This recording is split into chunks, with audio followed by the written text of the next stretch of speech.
Hello, sorry about that. Hello, this is Reverend Don Lewis coming to you from the beautiful metaverse, and more specifically from beautiful Danville, Illinois, homeland of the Correllian tradition. And this is Midday with Reverend Don. And I'm sorry to be starting just slightly late. I just got off the phone regarding the subject we were talking about yesterday, and I have quite a bit that I want to say about that today. Um, as you know, if you follow Midday with Reverend Don, you can comment on whatever platform you're watching on. Your questions or comments will appear here in our chat room. Hello to Mary in the chat room. It's good to see you, Mary. Um, my stated topic for today is the Sapphire anniversary. We are going to say a little bit about that, but I think I'm mostly going to continue um, talking about um, the subject from yesterday, which is the ongoing situation regarding the harassment of one of our Correllian priestesses and the whole issue of the satanic panic and civil rights. Um, but hello to Tom in the chat room. It's good to see you, Tom. And hello to Janet in the chat room. It's good to see you, Janet. I did want to say a few words about the anniversary because today is the 45th anniversary of Lady Crystal and I becoming first priesthood of the Correllian tradition. I am currently in my first year of retirement in that office. I'm still considered one of the first priesthood, but I'm retired from the daily responsibilities of that and looking at the many new directions of life. Lady Crystal's been retired for quite a long time. And it's very interesting to stop and think about 45 years um, on this particular path. Hello to Renee in the chat room, and thank you. And hello to Nikki in the chat room. I don't want to say a lot about it, but it was 45 years ago, February 5th. It was a Tuesday, as it is today. It was, I believe, a somewhat colder February. And hello to Steve in the chat room. And Lady Crystal and I became first priestess as my mother stepped down as regent. This year, we are seating a new first priest and priestess, the Most Reverend Phoenix Coffin Williams, the Most Reverend Alyssa Kemp, in another double investiture, the first one since Crystal and I. Only the second one, I believe, in Correllian history. And that is a very special energy to pass on both roles at once. I want to take a moment and speak about that event.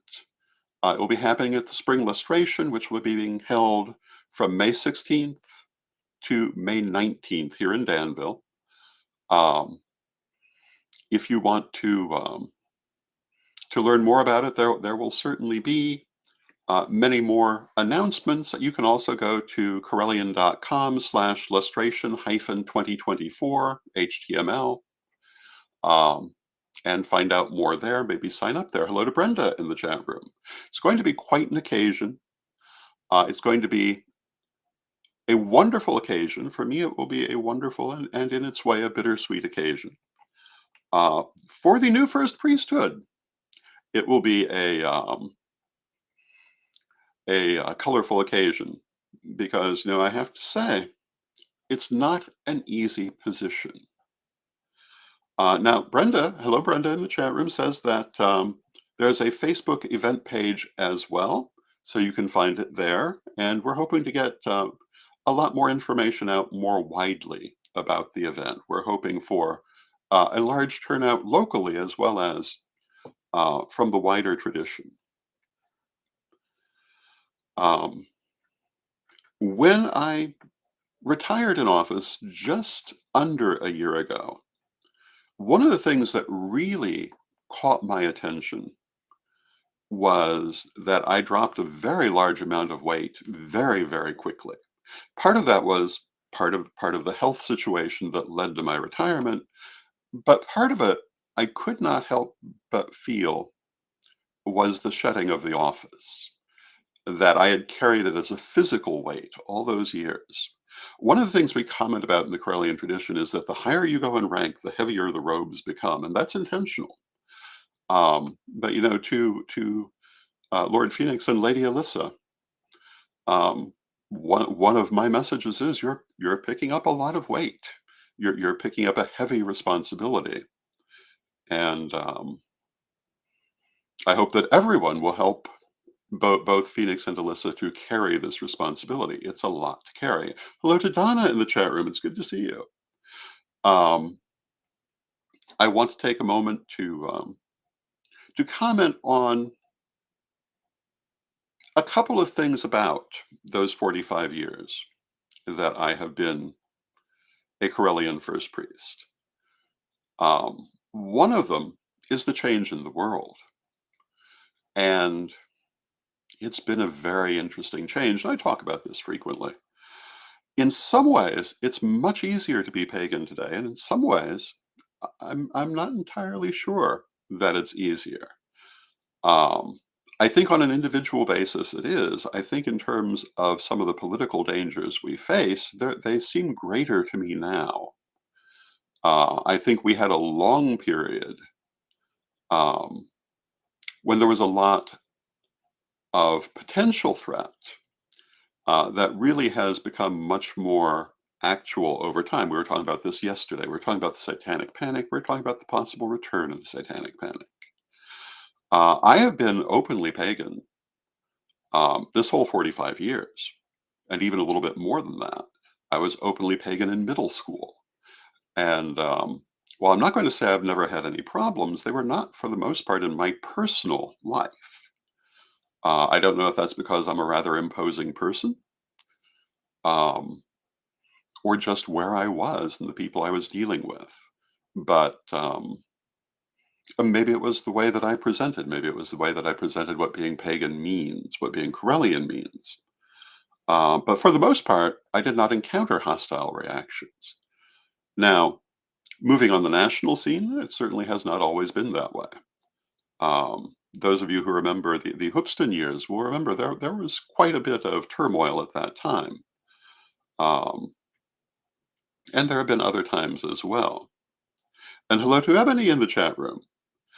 And Ebony says, I'm so here for the future of this tradition. Big shoes to fill, but I know Lady Alyssa and Lord Phoenix can do this great work. I absolutely agree. And blessings to you for your guidance and blessings as we go forth. Thank you, Ebony.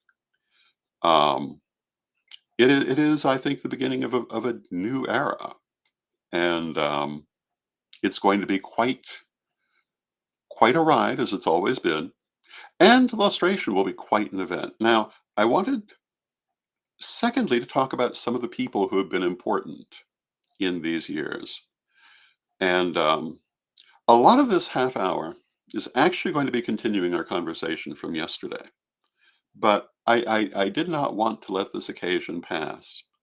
And there are a lot of people that I must thank for the many um, things they have done over the years. Some of them are still living, some of them are not. Obviously, Lady Crystal herself. Lady Crystal has been very much a sister to me and an anchor to me spiritually throughout my life. Lady Crystal is now in what will be her 79th year of life and still going, which is pretty old for one of my family, um, and quite a successful run. Lady Crystal always had a sense of peace and a sense of serenity about her, and she was a consummate diplomat and politician. It used to be said of her she was one of those people who could tell a person to go to hell and make them be happy to be on their way. And this was true of her. This was true of my mother as well. Um, but when you consider the mixed racial ancestry of the family, it's not surprising they were good diplomats. It was necessary to everyday life. Um, so from Lady Crystal, from my mother, I learned diplomacy. And sometimes I think that I learned a little too much diplomacy. a little too much willingness to deal um, with maybe a little more than should have been dealt with at times. But that is the legacy I came into. That is the background I came from, and it is the energy that I brought to my life. Uh, Along with Lady Crystal, I must thank Sir Edward for everything that he did in these years. And my sincere wish is that his contributions to the Correllian tradition will not be um, overlooked or forgotten. Sir Edward, as creator of Witch School, really shaped the great Correllian expansion. He was vitally important in our role uh, in the media, which has been vitally important in these 45 years. He shaped our journey with the Parliament of the World's Religions that ultimately led to the presence of prominent Corellians on the center stage during the opening ceremonies of the last Parliament, a huge honor for people who were only marginally welcome 30 years ago. Sir Edward contributed a great deal. He's now on to new adventures. But, I think we must always remember the things that have been done. I want to thank Lady Bitterwind. I've often spoken of Lady Bitterwind. She was a huge influence not only on me, but on this tradition as a whole. I want to take a moment and thank uh, um, Wendy LaJoy, Carla Summers, Virginia Powell, Victoria Carlson, both wonderful people, all wonderful people. I want to thank Donna Kohlschultz, who was Gardnerian, also an honorary Correllian through Holy City Temple. Wonderful woman. So many different people influenced so much. Um, if I were to try to name everyone, it would take the whole half hour. And, someday I'm going to write a book about this, maybe. But it's going to require a greater distance from the events. Um, but in writing that book, it's not anything that I did so much as what all these other people did that I think is most important. Um, I always saw my role as facilitating um, the work of other people and keeping things in balance. And to Lord Phoenix and Lady Alyssa, that too is part of my advice, to keep the balance, to keep everyone in alignment, and um, to let them do the good things they are going to do. Now, I have found that life can be tumultuous and occasionally explosive, and you cannot always keep the peace, but I think it's always better to try. And that has always been one of my guideposts to try to keep that peace. Um, and as you know, we have had our Correllian Peace campaign going for 9 years now, with the idea of bringing greater peace to the world. One of the things I'm most proud of was starting that campaign and the work of people like Sir Terry Ott, Sir Colin Keller, Sir Rolando Camon, Apuagama, in carrying that forward. Um, so I feel that in those 45 years, many good things happened. And that's all that I really want to say about that. But I didn't just want to let the date pass. Um, and I want to encourage you, if you're not already signed up for the spring lustration, the lustration of the ancestors, and the investiture of the new first priesthood, and to look into that now. It's a historic experience. I don't think you'll see another like it for a very long time because it isn't how things would normally progress. A double investiture is an unusual thing. So, with that, I want to talk a little bit more about what we were talking about yesterday. Um, Yesterday, we were talking about the return of the Satanic Panic. If you were watching Correllian TV last night, you will have seen Reverend Mary Hawk um, doing a report on this story, which included an interview with Will Fiacci, the politician who is making the attack on really apparently anyone who's not Christian, as being a Satanist. Um, Tonight, we're going to have a panel discussion on civil rights, particularly around this subject, but in general. Um, why religious freedom for everyone is important, what we can do uh, to progress this goal, to stand um, firm behind our rights as pagans in the United States. And in that panel discussion, we have a couple of special guests. We have Byron Ballard. We will have Selena Fox. Um, I will be part of the panel, and I believe that Lord Alyssa and Lady Phoenix will also be coming on. And I believe there may be a couple of other guests. Mary in the chat room asks, will the link be posted? Yes, it will. In fact, I believe it already may have been. Look on the various pages where you see this broadcast. I also want to take a moment and say that depending what page you're watching on, I'm going to narrow down the pages that the broadcast appears on, um, probably starting tomorrow. I want to encourage you to consider going to our Correllian TV Facebook page to watch the broadcast, or to watch through um, uh, Correllian TV at YouTube. And there will certainly be other pages as well, but some of the pages we're going to narrow down, partly in the hope that the people in the chat room will also have more communication with each other. And um, we hope to see more communication in general. So if you are looking for us tomorrow and we're not on one of the pages you normally go to Correllian TV on Facebook. We will be there. You can find us on my Facebook page. You can find us on Correllian TV at YouTube. You will find us in a variety of places still. But we are going to start doing fewer platforms to try to bring our audience a little closer together.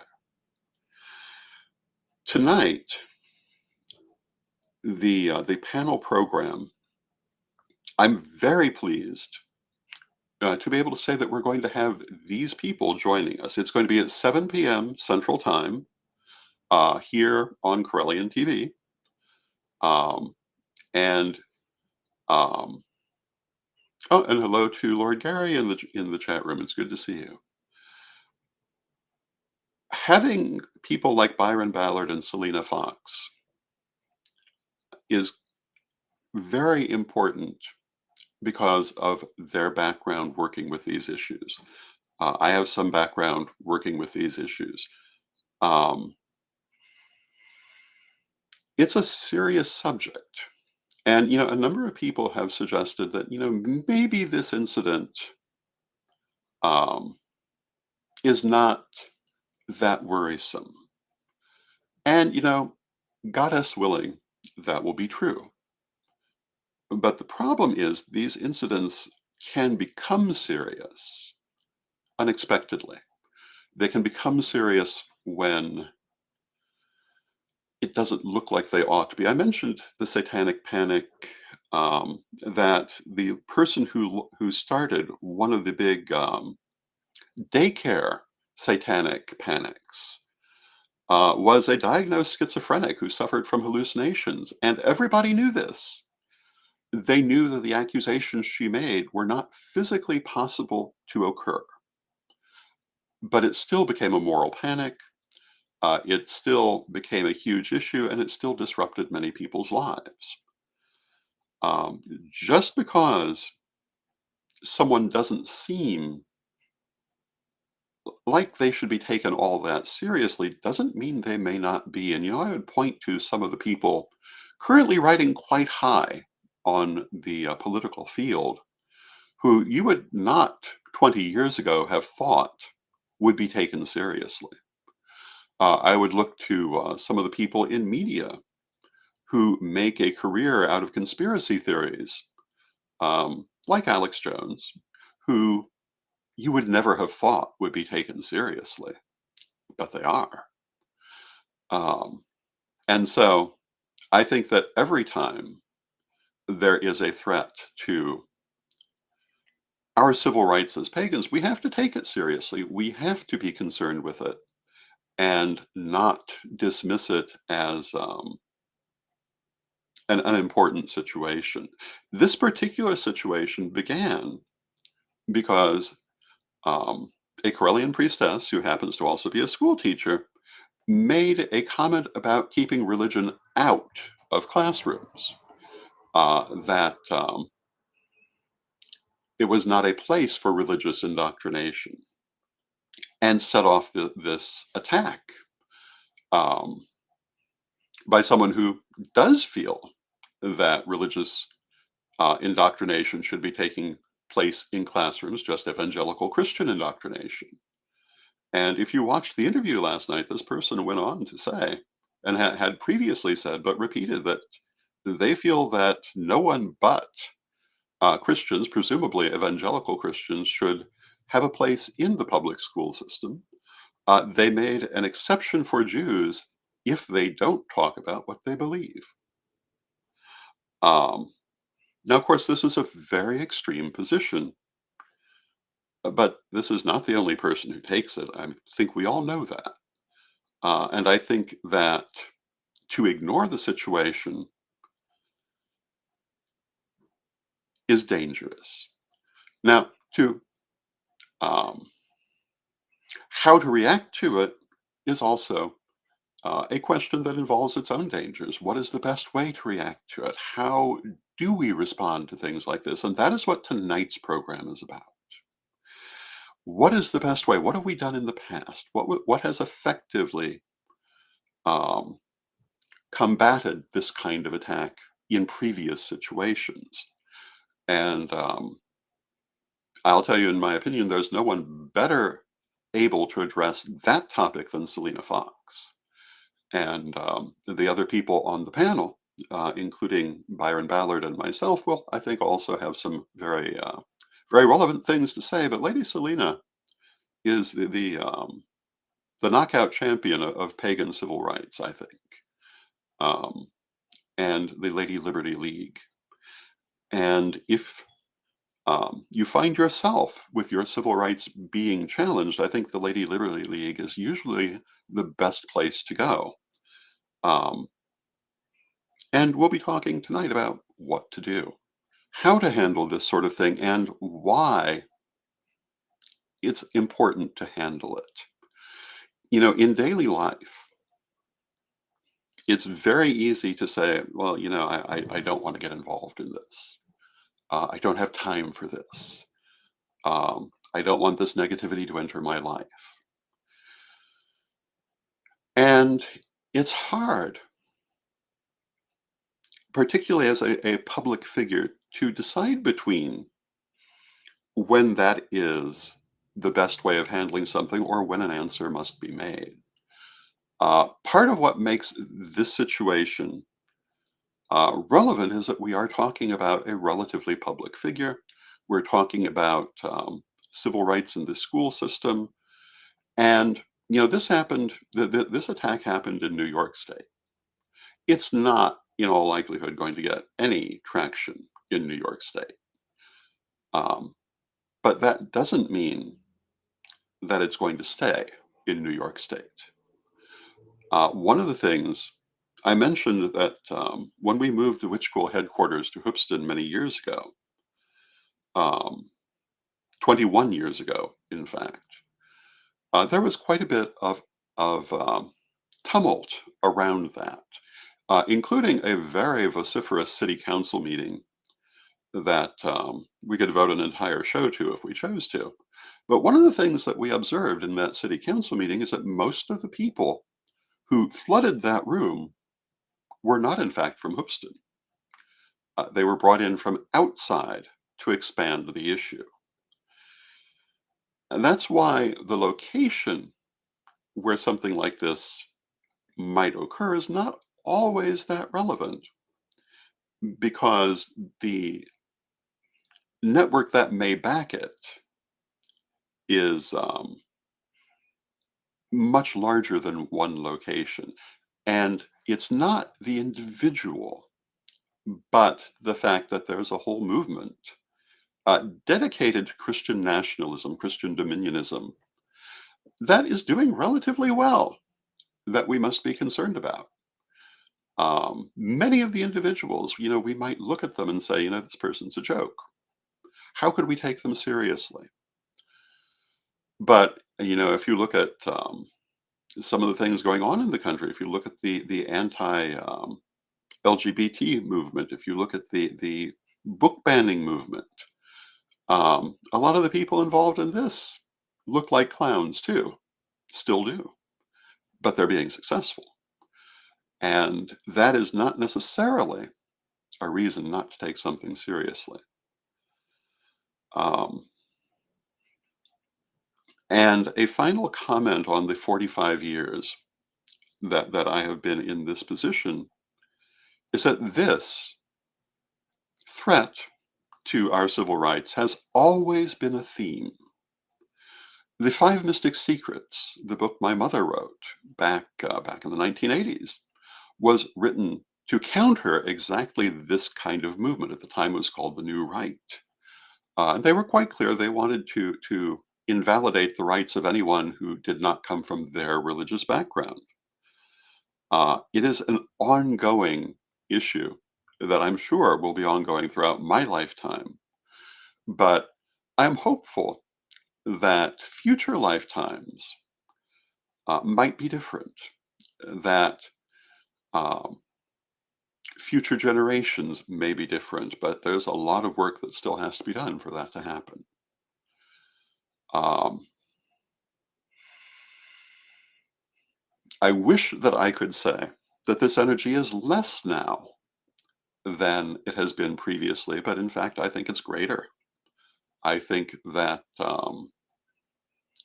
the power of Christian dominionism, Christian nationalism, is at an all-time high in my life, and has gone from being a threat in the distance that we were hoping to back off to something very much at the door.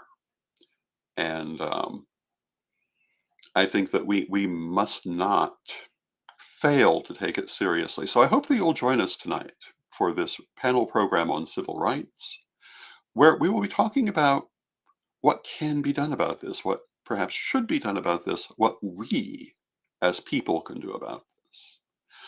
And, it's easy to look at it and say, well, what can I do? Well, that's part of what we're going to be discussing. So I want to thank you for joining me for this program. Um, I want to take a moment to once again thank all those people who have been part of my life during this 45 years, who have done so much to help the Correllian tradition move forward. Um, and I have high hopes for the future. And Donna in the chat room, hello Donna, says, I have had thousands of compliments on the magical jewelry that I wear at work every day. Thankfully, there have been no troubles, and that is wonderful. As I was saying, I personally have rarely had troubles in my personal life, but that doesn't mean that there are no problems. And I think that those of us who have been lucky enough not to have problems should be very thankful for that, and all the more mindful of trying to make that the case for everyone. So thank you, Donna. Thank you, everyone. Let us close with our prayer as we always do. Divine Mother Goddess, Divine Father God, beloved ancestors, we thank you for all that you do for us in our lives. I thank you for this 45-year journey and all that it has involved, both the high ups and the low lows, and it has certainly had many of both. But it is the life I have led, the life that I chose, and I am grateful for it. And I ask you to help me also as I go forward in life. And we ask you to help all of us as we deal with our lives, with our civil rights, with the world that we live in. Help us to build the world that we want to see. Help us to fight against the dangers that threaten our future and to build up those things that strengthen it. Beloved Mother Goddess, beloved Father God, beloved ancestors, we thank you with great love and thanks for all that you do for us in our lives. We know you are always with us, but from respect, we thank you for your presence and may you be blessed now and always. And may you be blessed now and always. And tomorrow I will be back again with Chris Copeland, and we'll be talking about Correllian publishing and what new things you may be seeing from there. So with that, I wish you a wonderful day, and hopefully we'll see you tonight for the panel discussion on civil rights. Until next time, blessed